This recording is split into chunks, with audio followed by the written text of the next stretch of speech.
Alhamdulillahirabbil alamin wa bihi nasta'inu ala umurid dunya waddin.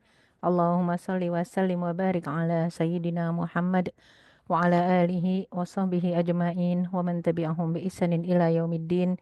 Rabbi shrah li sadri wa yassir li amri wa hlul 'uqdatam min lisani yafqahu qawli amma ba'd.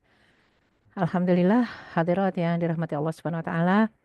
Insyaallah hari ini kita masuk ke pembahasan bab salat part kedua ya. Karena yang kemarin kita masih membahas part pertamanya. Sudah benarkah salatku ya? Jadi ini fikih wanita bagian kedua ini masih masuk hitungan prolog ya dalam pembahasan salat kita masih membahas awal dan mukaddimahnya berbicara tentang tata cara salat yang benar ya secara fikih Islam. Karena memang salat itu termasuk bukan saja sangat penting tapi justru yang pertama ya. Salat itu termasuk hal-hal pertama yang akan ditanya dan dia yang nomor satu yang akan ditanya nanti di hari kiamat kelak ya. Jadi salat itu sendiri kalau dilihat dari rukun Islam dia masuk ke landasan kedua. Yang pertama adalah syahadat, yang kedua adalah salat dan dalam setiap salat diulang-ulang syahadat itu saat kita tasyahud terakhir. Asyhadu alla ilaha illallah, kita ngulang terus itu syahadat ya. Jadinya kalau ada yang mengatakan apa namanya, apakah kita perlu syahadat lagi begitu hijrah? Misalnya ada orang yang masih jahil, nggak ngerti Islam, nggak ngerti syariat, tahu-tahu dia dapat hidayah, dia hijrah. Kalau bertanya, apakah kita perlu syahadat lagi? Nggak perlu, perbaiki aja salatnya. Karena dalam salat, setiap akhir salat kita bertasyahud, bersyahadat ya. Dia fardu ain yang kanat alal mu'minina kitaban mauquta ya. Surat An-Nisa ayat 103. Untuk setiap orang beriman, dia kewajiban ada timernya. Ya, jam sekian sampai sekian zuhur, jam sekian sampai sekian asar, jam sekian sampai sekian maghrib, ada waktunya. Dan memang mukallaf alias diberikan taklif kewajibannya untuk muslim akil balik. Muslim nggak akil balik nggak wajib salat. Ah, akil balik nggak muslim nggak wajib sholat, artinya itu udah hisapnya udah lebih berat ya ketika dia bukan muslim. Muslim saja nggak sholat sudah berat apalagi nggak muslim gitu ya.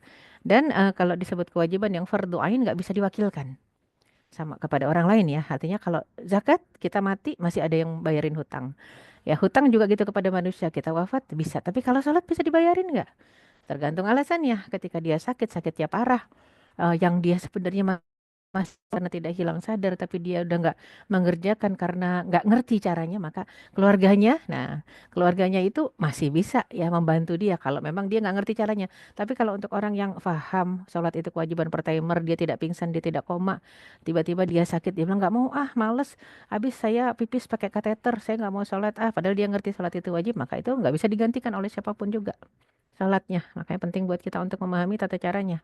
Sangat dianjurkan bagi mumayyiz, anak-anak yang sudah paham baik benar ya, baik buruk salah benar. Nah, itu namanya usia 10 tahun ya, 7 tahun hingga 10 tahun.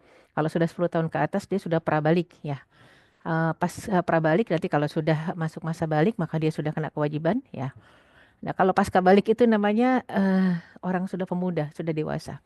Dan organisasi sholat karena sholat itu sistem controlling ya untuk setiap mukmin. Inna salata kanat ya alal mu'minina kitaban mauquta, kewajiban per timer. Inna salata tanha anil fasya'i wal munkar. Salat itu sistem controlling karena mencegah kita dari perbuatan keji dan munkar ya. Waladzikrullahi akbar, dan mengingat Allah dalam salat ya atau di luar salat itu satu perbuatan yang dituntut dalam syariat Islam, dan yang terbesar adalah memang dalam posisi kita salat karena harus khusyuk. Kalau kita di luar salat kan kita zikir masih bisa diajak ngobrol ya. Tapi kalau udah sholat itu mengingat Allah yang tidak boleh orang lain mengajak ngobrol kita gitu ya. Dan kita harus fokus karena harus khusyuk. Oleh karena itu satu perbuatan yang besar di sisi Allah Subhanahu wa taala. Dan masih banyak di antara muslim yang ketika mengerjakan sholat sekedar mengerjakan seolah-olah apa ya, kayak kalau kita lagi sekedar ngisi absen gitu ya. Jadi tidak tidak betul-betul dihayati, diharapkan ya betul-betul dipedulikan sholat itu. Jaga dari takbiratul ihram sampai salam, jarang ya seperti itu. Dan amal yang pertama kali dihisab pada hari kiamat. Awal hisab seorang hamba pada hari kiamat adalah salat. Ya, awal ma yuhasabu yaumal qiyamah. Perkara pertama yang akan dihisab di hari kiamat adalah salat. Itu untuk laki-laki. Kalau untuk perempuan, yang pertama adalah salat, yang kedua adalah suaminya. Kalau untuk laki-laki yang pertama adalah salat, yang kedua orang tuanya. Ya. Tapi kalau perempuan yang sudah menikah, pertama salat, habis itu baru suaminya. Ya. Kalau untuk seorang anak, ya jelas sholatnya nomor satu orang tuanya ya. Jadi memang anak kecil yang belum nikah misalnya, anak yang sudah akil balik tapi belum menikah. Yang jelas nomor satu adalah sholat itu sudah menjadi satu ketetapan ya yang disabdakan oleh Rasulullah Sallallahu Alaihi Wasallam.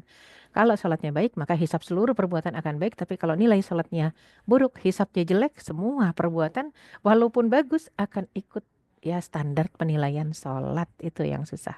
Makanya kenapa kalau kita mengatakan kita bisa sholat dari takbir sampai salam, tapi syarat sahnya terpenuhi enggak? Ya, syarat sahnya terpenuhi aja kita harus paham nih. Kadang-kadang orang-orang yang sudah masuk ke ICU saya perhatikan sudah nggak mau sholat. Karena katanya syarat sah sholat kan harus suci dari hadas kecil dan hadas besar. Sedangkan saya pakai kateter, saya pakai pampers nggak suci. Nah dia nggak paham berarti. Ya tidak paham betapa Allah SWT ketika menetapkan syarat sah sholat, ya itu masuk dalam kondisi normal. Orang yang sehat walafiat, tidak sakit, tidak musafir.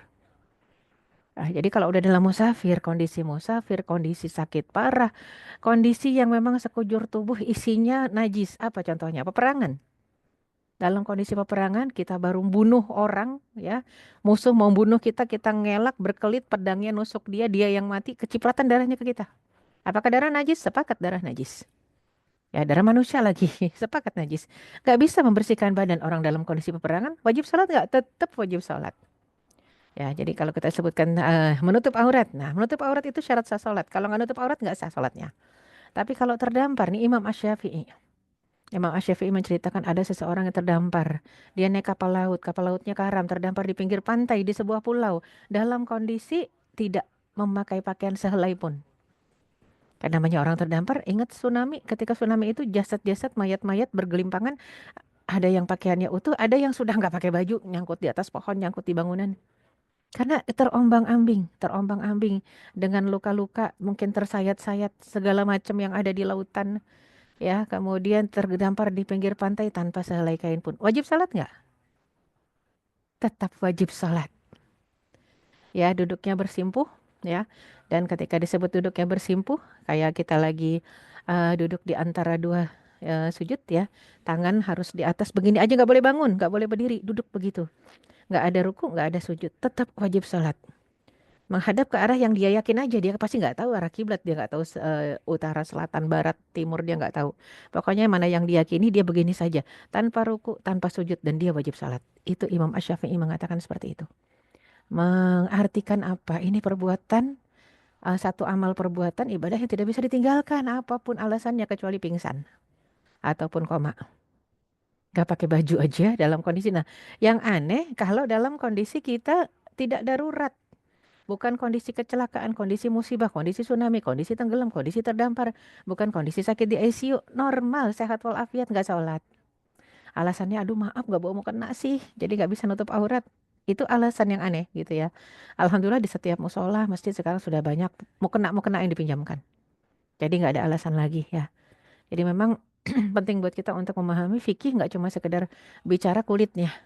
Syarat sah sholat. Kalau begitu, selain itu nggak sah. Saya pakaiannya kotor, banyak sering nggak?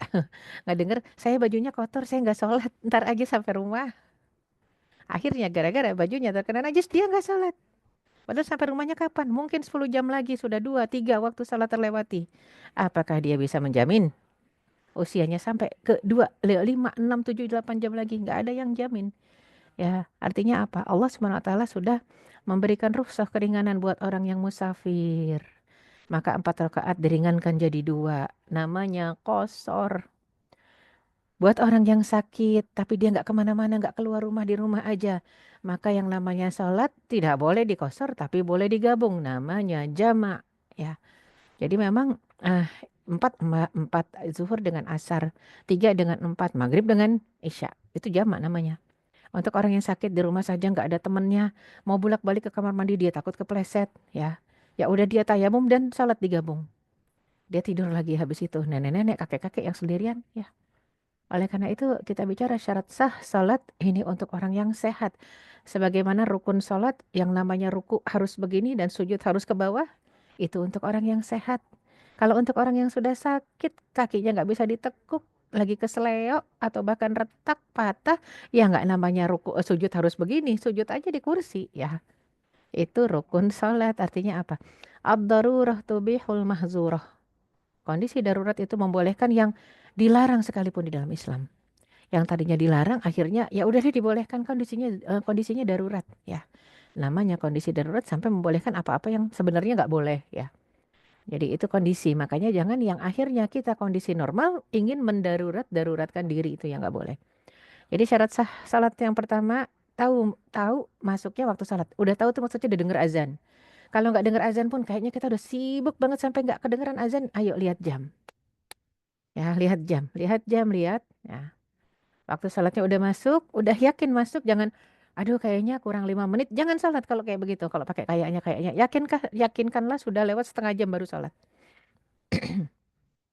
Mengetahui masuknya waktu salat.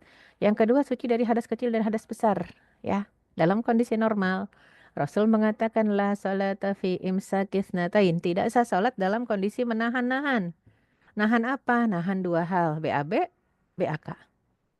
Nggak sah. Disebutlah salat itu artinya tidak sah salat orang yang lagi kebelet gitu ya. Harus tunaikan dulu hajatnya. BAB, BAK, baru kemudian salat. Ya, ini orang yang kebelet. Suci badan, pakaian, tempat sholat dari najis yang kelihatan. Bila mungkin, ya. Jadi, apalagi kalau nggak mungkin ya. Udah yakin ini kayaknya, aduh di softtek ada keputihan nih. Atau di pembalut atau di CD di dalaman kayaknya ada keputihan. Tapi kita lagi di kereta. Kereta apinya toiletnya kotor banget. Untuk mengganti panty nggak mungkin. Untuk ganti dalaman lebih nggak mungkin lagi. Tapi saya masih punya wudhu ya. Gimana nih? Atau dengan saya yakin keluar, kalau yakin keluar keputihan berarti batal kan? Nah, kalau udah batal gimana? Kalau memang bisa wudhu yang darurat, wudhu yang surat Al-Maidah ya ayat 6 itu bicara tentang wudhu. Wudhu yang rukun saja ya. Sedikit air di tangan diusap ke wajah ya sampai tempat tumbuhnya rambut. Sesudah itu ya tangan sampai ke siku, berarti kan harus ada yang nutupin masukin ke dalam kerudung ya. Tangannya sampai ke siku, dibuka, dibasuh.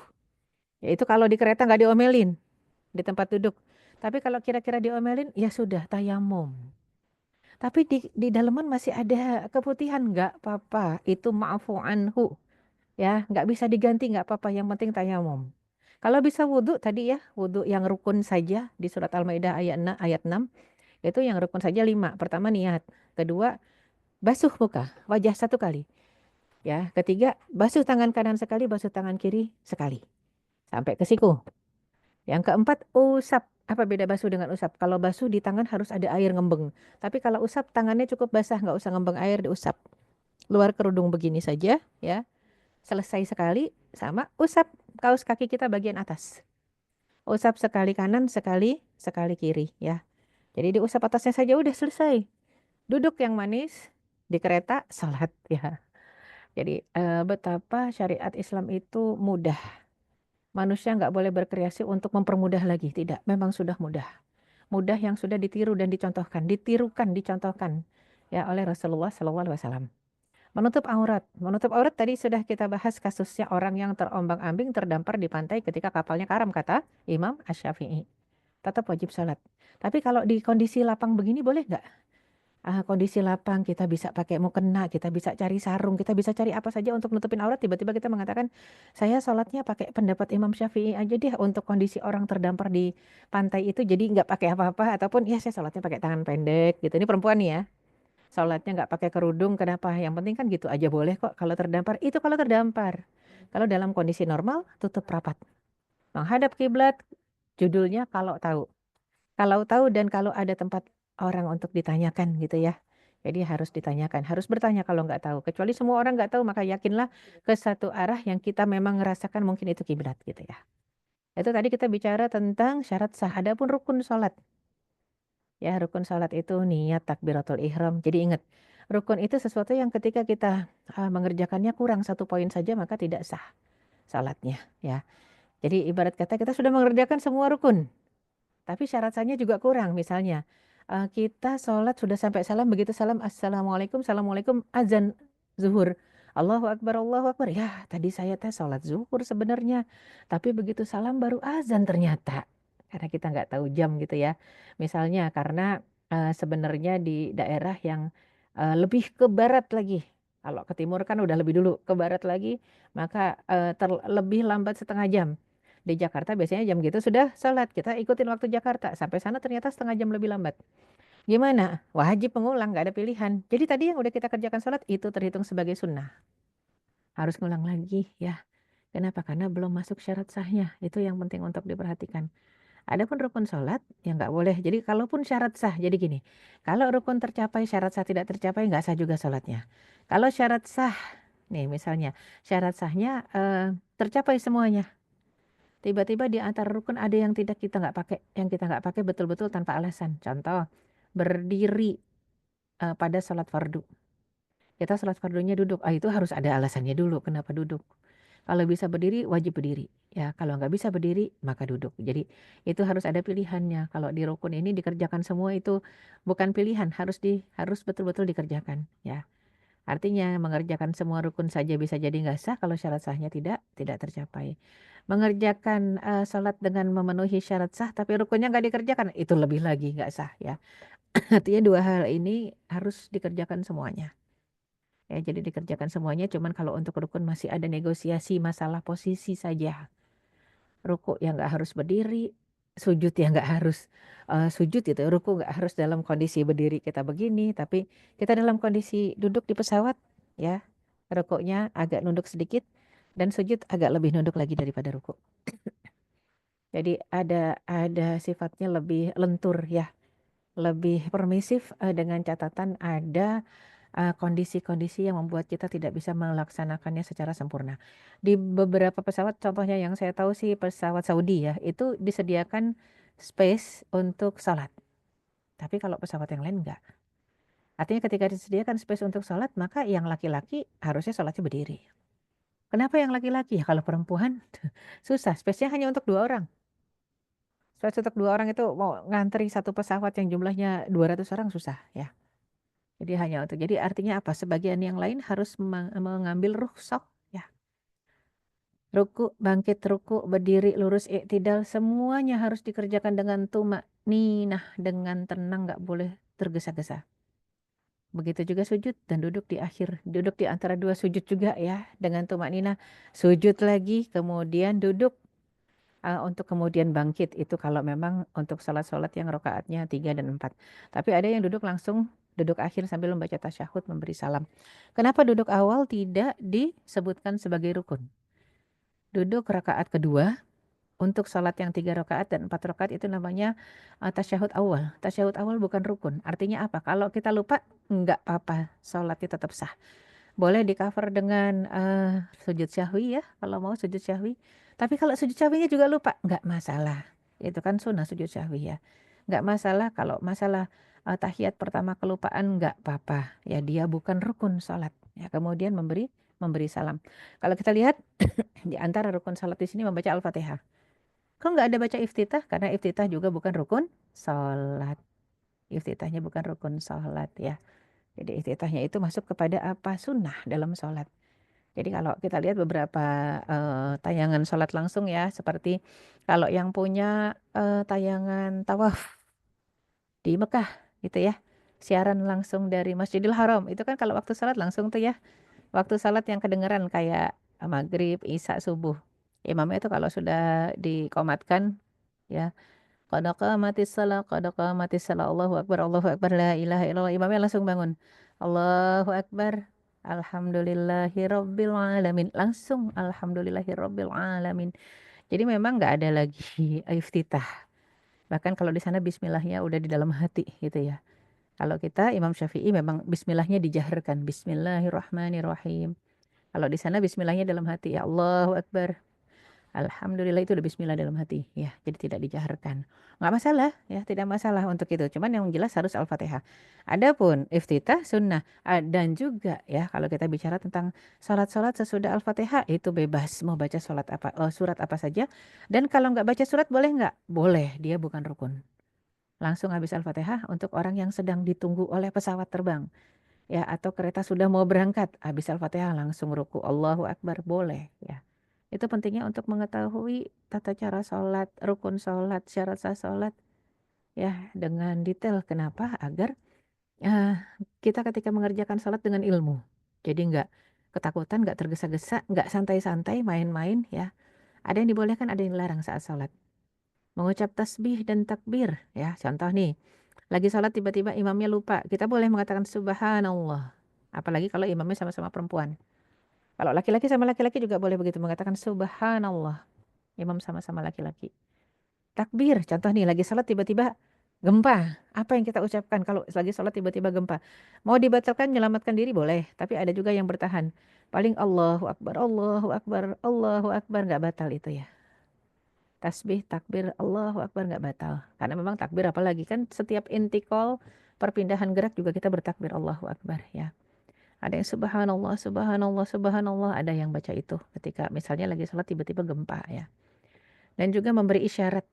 Oh, beri isyarat boleh, boleh. Misal anak kecil tiba-tiba bertanya kepada ibunya, boleh nggak bu saya ke situ? Ibunya lagi sholat, ibunya boleh ngangguk. Ya, boleh ngangguk nggak batal itu. Atau ibunya melarang, boleh geleng. Asal jangan keluar suara ya. Garuk badan nggak masalah ya. Hanya di Indonesia yang garuk nggak boleh lebih dari 3 kali ya. Atau gerak nggak boleh lebih dari 3 kali, batal gitu ya. Padahal nggak masalah. Diucapkan salam oleh orang yang di luar sholat. Ya, misalnya orang di luar sholat boleh ngucapin salam buat orang yang sholat. Boleh, tapi orang yang sholat nggak boleh bales. Waalaikumsalam, batal itu ya. Jadi kalau diucapkan salam assalamualaikum kata orang yang di luar sholat. Saya pergi ya, mohon izin, assalamualaikum. Udah orang yang sholat boleh ngangguk. Ya, nggak boleh mengucap waalaikumsalam, batal. Ya, dibolehkan saat sholat menggendong anak. Mau digendong, mau ditaruh di pundak, silahkan. Diturunin lagi kalau kita mau ruku, silahkan ya. Bergerak, berlari untuk hal darurat. Untuk yang darurat aja boleh kok. Contoh, salah seorang sahabat ketika sholat, dia turun dari kudanya, sholat fardu. Kudanya dijadikan sutroh, tapi tali kekangnya dipegang oleh tangannya. Ya, kudanya di depan dia jadi sutroh. Tali kekangnya dipegang. Ketika dia ruku, terlepas talinya. Kudanya bergerak. Bergerak beberapa langkah. Akhirnya dia segera sesudah ruku, dia bangun dari ruku ya. Wah, ketika kita sebut i'tidal, sami Allahu liman hamidah Rabbana walakal hamd. Nah, dia lihat kudanya sudah melangkah beberapa langkah, dia lari mengejar kuda, dia pegang lagi tali kekangnya dan dia lanjutkan sholat di tempat yang sana. Jadi bukan balik lagi ke tempat ini ya. Itu boleh. Seorang sahabat bertanya kepada Rasulullah, ya Rasulullah melaporkan kejadian tadi. Itu si fulan saya lihat lagi sholat kok gerak-gerak ya, lari lagi ngejar kuda. Rasul panggil itu, wahai fulan kenapa engkau begitu? Engkau main-main dalam salatmu? Tidak, karena memang kudaku aku pegang, bukan aku ikat. Nggak ada pohon ketika itu. Tapi ketika aku bangun dari ruku, kudaku terlepas. Maka dia agak setengah berlari, aku pun berlari mengejar kudaku. Karena di sanalah hidupku, perbekalanku di atas punggung kudaku. Rasul tersenyum dan mengatakan nggak apa-apa, la ba'sabik. Ketika disebut nggak apa-apa berarti boleh ya, darurat. Contoh lagi sholat, anak kita udah diem-diem di depan kita. Tiba-tiba begitu kita bangkit dari sujud, anaknya ngilang. Boleh nggak nengok? Boleh ya. Ternyata ngilangnya menuju tangga ya. Khawatir dia jatuh, dia baru bisa merangkak ya. Akhirnya kita kejar, kita ambil anak kita gendong, kita lanjutkan sholat, boleh nggak batal. Asal jangan bersuara ya. Yang dilarang dalam salat keluar suara, tidak melihat tempat sujud. Semua yang membatalkan wudhu pasti membatalkan salat, tapi yang membatalkan salat belum tentu membatalkan wudhu ya. Ini salah ketik nih. Yang membatalkan salat belum tentu membatalkan wudhu harusnya ya, bukan membatalkan salat lagi. Ya, jadi ketika disebut yang membatalkan wudhu pasti membatalkan salat. Apa itu? Buang angin, ngecerit misalnya tadi ya, artinya yang keluar dari kubul dan dubur ya. Itu udah pasti. Haid kah, keputihan kah ya. Kecuali orang yang tasalsul bul, orang yang beser, orang yang keputihannya nggak pas capek doang, tapi ngucur terus itu sudah maafu, dimaafkan. Ya nggak masalah. Ya, dan yang membatalkan sholat belum tentu membatalkan wudhu. Apa contohnya? Ketawa. Ada anak kecil lewat jatuh kita ketawa. Keluar suara aja. Ya, maka itu sudah batal sholatnya. Tapi apakah wudhunya batal? Tidak. Beda lagi nama kidul wudhu. Ya, yang namanya membatalkan wudhu itu hal-hal yang berbeda lagi. Keluar angin, ya, dari dua jalan, kubul dan dubur. Ya, kemudian juga tidur yang tidak tetap posisi, tidur pules sambil berbaring. Nah, sudah, itu udah batal tuh ya. Jadi ini, dan menyentuh kemaluan tanpa penghalang, ya. Garuk-garuk tersentuh, sudah itu pasti batal, ya. Jadi yang membatalkan wudhu pasti membatalkan sholat, yang membatalkan sholat belum tentu membatalkan wudhu. Tergesa-gesa tidak tumaninah itu juga dilarang. Kenapa? Membuat sholatnya tidak sah. Karena memang ternyata yang dituntut dari sholat itu harus tumak ninah. ya bacanya nggak boleh ngebut ya, dan juga geraknya nggak boleh ngebut ya. Rukuk dengan tumak ninah, itidal dengan tumak ninah, sujud dengan tumak ninah. Jadi emang ada hal-hal dalam sholat yang penting untuk kita pahami ya. Sholat bagi wanita yang istihadah dan berkemih tadi tasalsul bul beser. Tasalsul bul bisa masuk ke istihadah sama statusnya, dan juga bisa masuk ke orang yang keputihannya keluar terus ya, keluar terus keputihannya. Maka gimana caranya sholatnya? Hendaklah berwudu setiap kali akan sholat. Ya, setiap kali mau sholat dia nggak boleh pakai wudu satu kali wudu untuk dua sholat, nggak boleh. Tiap kali mau sholat harus wudu. Tiap kali mau sholat harus wudu. Ya, wudunya setelah yakin kalau sudah masuk waktu sholat. Contoh, pengen sholat zuhur harus sudah yakin sudah azan, barulah wudu. Jadi nggak boleh jam 11 saya wudu dulu deh. Ya, padahal kita beser nih. Ataupun kita istihadah. Saya wudhu deh jam 11 jadi nanti enak kalau sudah masuk waktu sholat. Saya tinggal sholat. Untuk orang yang istihadah dan orang yang beser. Ya, dan orang yang keluar terus keputihannya, yang dimaafkan kondisinya, maka dia harus masuk waktu sholat baru berwudhu. Ya. Sunnah mengganti pakaian. Nah, pakaian dalam jadi sunnah hukumnya itu bukan wajib. Karena kalau mau disebut diwajibkan, betapa kesulitannya kita karena tidak semua tempat itu bersih, tidak semua tempat itu ada tempat buat mengganti ya. Kadang-kadang ada kan yang cuman satu tempat ya, kayak toilet di kamar mandi lah ya. Toilet di kereta ya. Toilet di kereta. Nggak semuanya memang besar, lapang, bersih. Kadang-kadang ada kereta tertentu yang udah sempit, kecil, bau, kotor, najis di mana-mana. Sudah tayamum saja ya. Jadi Masya Allah ini keringanan syariat ya. Boleh salat dengan satu wudhu jika waktu salat berdekatan. Nah, ini penting. Contoh, kita dalam kondisi istihadah, terus menerus istihadah. Kita nggak mau sholat zuhur sendiri, asar sendiri. Kita sengaja zuhurnya nunggu sudah deket 15 menit lagi azan baru kita zuhur. Nah, dan dalam kondisi darurat, dalam kondisi musafir pula, boleh nggak sholat zuhurnya kita gabungkan dengan asar saja? Atau malah pertanyaan yang bagus, gimana kalau jamak takdim aja atau jamak takhir? Boleh banget satu kali wudhu. Ya, jadi boleh dibolehkan satu kali wudhu jika sholatnya sangat berdekatan atau dijamak. Ya, takdim atau takhir. Dan cairan yang mengalir saat sholat tidak terhitung membatalkan sholat disebabkan kondisinya darurat ya. Cairan apa? Mau darah kah itu istihadah, ataukah pipis itu, atau keputihan? Untuk orang yang berpenyakit seperti ini, ma'fu anha, dimaafkan. Jadi tidak membatalkan. Tapi kalau orang yang sehat, membatalkan. Ya. Contoh orang yang sehat tiba-tiba keluar keputihan, batal. Dia harus ulang dari awal dengan berwudu dulu ya. Salat dalam perjalanan, ya luar biasa. Salat dalam perjalanan, wudhu saja bisa diganti dengan apa? Dengan tayamum. Ya, karena Allah mengatakan la in kuntum junuban fattahharu wa in kuntum marda aw ala safarin. Kalau kalian dalam kondisi junub segeralah mandi. Segeralah merubah status ya junub. Junub itu dengan apa? Dengan mandi, hadas besar diganti menjadi suci, segera mandi. Wa in kuntum junuban fattahharu wa in kuntum marda aw ala safarin. Tapi kalau kamu sakit atau musafir, au jaa ahadum minkum minal ghaid, atau baru buang air besar, buang air kecil, aula mastumun nisa, atau baru hubungan suami istri, falam tajidu ma'an, dan nggak ketemu air, atau ketemu air tapi nggak ketemu tempat untuk mandi, fatayammamu sa'idan thayyiba, maka yang mudah saja tayammum dengan debu yang suci. Ya Allah, sudah dimudahkan, kenapa mempersulit diri gitu ya. Kadang-kadang orang kalau bisa dipersulit, kenapa dipermudah? Itu hanya orang Indonesia yang seperti itu ya. Harusnya kalau Rasul prinsipnya kalau bisa dipermudah, kenapa dipersulit? Itu kalau Rasulullah Shallallahu Alaihi Wasallam ya. Bila musafir mencukupkan, bilakah musafir mencukupkan? Oh, tempat diperbolehkannya qasar dulu ya. Mengqasar salat yang 4 rakaat. Oh, dari awal kita. Tadi kita sudah bicara jamak ya. Mengqasar salat yang 4 rakaat. Ya, jadi yang 4 rakaat boleh dipendekin. Qasar itu artinya diperpendek, disingkat, diringkas 4 jadi 2. Tapi dengan catatan al-qasru sababuhus safar. Qasar itu dipendekin 4 jadi 2 hanya karena musafir. Jarak musafir berbagai pendapat ulama, dari 50 kilo, 60 kilo, ya 70 kilo, 80 kilo, 100 kilo. Imam Syafi'i ambil pertengahan 60-70. Ya. Kapankah musafir mencukupkan salat? Artinya kapan batas waktu qasar? Nah, ini berbagai pendapat ulama lagi karena Rasul pernah mencontohkan 19 hari. Umar bin Khattab pernah mencontohkan 4 bulan.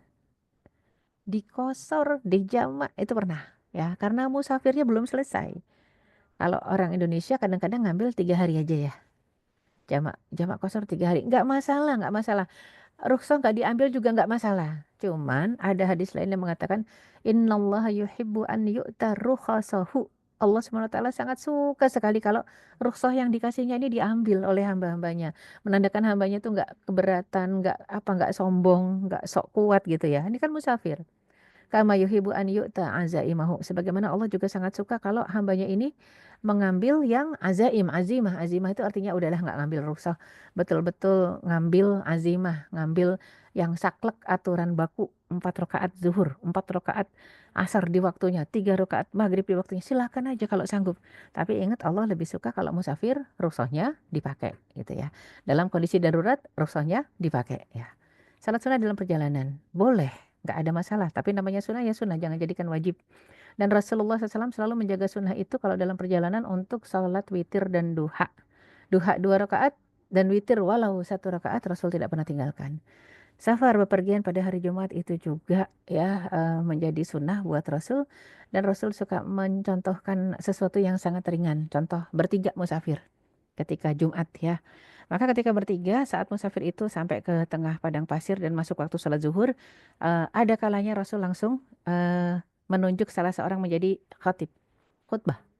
Bertiga aja, bertiga satu khutbah, yang dua eh, makmum gitu ya. Jamaah yang dua jamaah mendengarkan khutbah. Khutbah simple, cuman misalnya dibacakan pernah dicontohkan surat Wal Asri aja. Khutbah simple surat Wal Asri dibacakan, ngambil pelajaran, langsung sholat berjamaah bertiga ya. Khatibnya otomatis jadi imamnya gitu ya. Jadi itu simple. Itu kalau bepergian di hari Jumat dan Rasul pakai hukum sholat Jumat ya. Ada juga kondisi lain Rasul mengatakan kepada para sahabat kita musafir di hari Jumat maka kita gantikan Jumat ini dengan zuhur. Tapi zuhurnya dengan asar digabung. Ya digabung jadi jamak takdim. Itu pernah juga Rasul seperti itu. Ada juga dalam kondisi lain jamak takhir. Jumat zuhurnya ditarik ke asar 2 rakaat 2 rakaat. Lihat sikon, situasi dan kondisi. Intinya apa? Ketika sudah dicontohkan oleh Rasul itu kan enak buat kita untuk tinggal meniru saja. Rasul pernah begini, Rasul pernah begitu. Menandakan apa? Itu fleksibilitas syariah. Murunatus syariah, lenturnya syariah itu membuat kita jadi nggak kesulitan ya. Jangan sampai juga kita kan musafir, udah nggak Jumatan, nggak zuhuran, nggak sholat zuhur juga, nggak sholat Jumat, nggak sholat zuhur. Nah itu yang lebih aneh ya. Artinya keringanan ini tidak boleh dibuat lebih ringan lagi dengan kreasi kita dalam syariah nggak boleh ya. Menjamak dua syarat ini artinya menjamak, menggabung ya, artinya menggabungkan. Arafah Musdalifah yang jaraknya dekat aja itu digabung ya. Cuma 8 kilo digabung. Ya, kenapa? Memang Rasul mencontohkannya begitu. Menjamak dalam bepergian ya, pergi kemana? Yang jelas kalau bepergian rukhsahnya itu bukan jamak, rukhsahnya itu justru qasar. Tapi kalau menjamak sebab sakit ya di waktu hujan sebab ada keperluan itu diperbolehkan. Menjamak dalam bepergian itu ibarat kata gini, kalau kosor saja dibolehkan maka jamak lebih sangat dibolehkan, sangat-sangat dibolehkan ketika bepergian. Kalau ada keperluan gimana? Contoh, tiba-tiba tetangga kita yang nggak punya siapa-siapa hidup sebatang kara meninggal. Siapa yang ngurusin jenazahnya? Kalau bukan kita. Kita cari kafan, kita cari tempat kuburan ya, kita kita cari juga misalnya tempat untuk mandiinnya ya. Jadi dalam kondisi begini sudah mau masuk waktu zuhur, meninggalnya tadi jam 11. Wah, kejar-kejaran. Ya sudahlah zuhurnya saya jadikan satu saja nanti dengan asar. Boleh, nggak apa-apa itu ada keperluan. Dan keperluannya jelas keperluan yang syar'i darurat. Kita kan kadang nggak syar'i keperluannya belanja di mall. Di jama itu ya itu yang aneh ya. Jadi harus tahu posisi rukhsah ya. Hafizu ala salawati was salatil wusta. Peliharalah semua salatmu, khususnya salat wusta, khususnya salat asar. Wa qumu lillahi qanitin ya. Dan taatlah kepada Allah dengan berdiri tegak dalam artian dalam salat itu sebisa mungkin upayakan sudah khusyuk. Kalau sanggup berdiri sehatnya berdiri. Artinya pakailah azimah dalam kondisi tidak darurat, jangan cari rukhsah. Maksudnya itu. Tapi kalau kondisi rukhsah, kondisi-kondisi yang darurat, silakan pakai rukhsah. Allah suka. Ya. Maka kita lihat betapa umat-umat zaman sekarang datang sesudah generasi dulu taat, sekarang banyak generasi yang tidak taat. Kenapa? Karena memang kualitas sholatnya buruk sekali. Sholatnya buruk kualitasnya, ya. Sehingga generasi yang seperti itu ini wasaufa yalqauna ghayya. Kita bisa lihat generasi yang suka memperturutkan hawa nafsunya. apa yang dikerjakan itu berdasarkan like dislike. Syariat kok pakai like dislike? Harusnya kan sami'na wa ata'na. Tapi banyak yang syariatnya like dislike. Ah, saya suka saya kerjain, saya nggak suka ya saya nggak kerjain ya.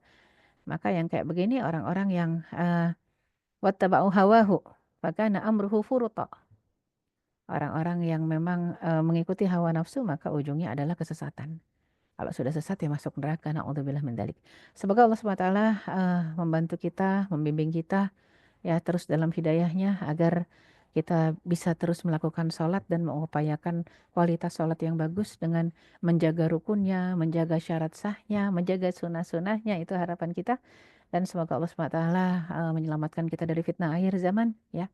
Fitnatul Dajjal, dan juga kita lihat betapa Dajjal akan mengaku sebagai Tuhan.